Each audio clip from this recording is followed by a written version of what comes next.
သူလေးအညာသူလေးပါ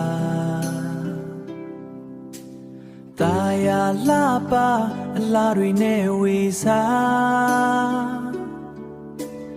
အေးများတဲ့ရိပ်မြုံချက်ခတ်ရွာလေးထဲမှာပန်းကလေးတစ်ပွင့်လို့လှသွေးချွေတာ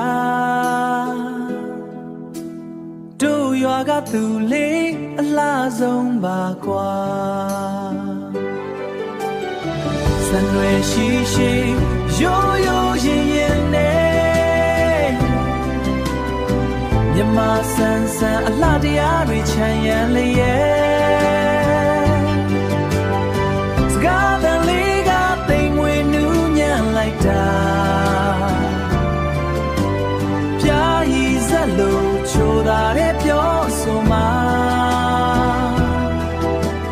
နားစင်ရသူတိုင်းအေးချမ်းရတယ်ဗျာရိုးသားတဲ့စိတ်ထားသဘောထားကလည်းဖြူသူတပါပေါ်ချင်နာတတ်တဲ့ချက်ခတ်သူ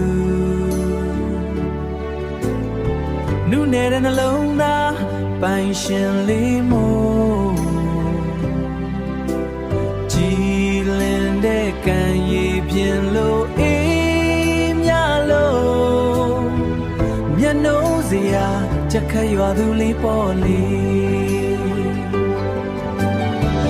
ကြောင်းကံဖျားအမြဲသွားလို့ကုသိုလ်ပွားဘာသာတရားကိုလည်းကန်ဆိုင်တတ်သူလေးရိုးသားခြင်းတွေကသူမရဲ့တန်ဖို့ချစ်စရာကောင်းတဲ့အပြုံးလေးကိုတန်ဖို့ထားစို့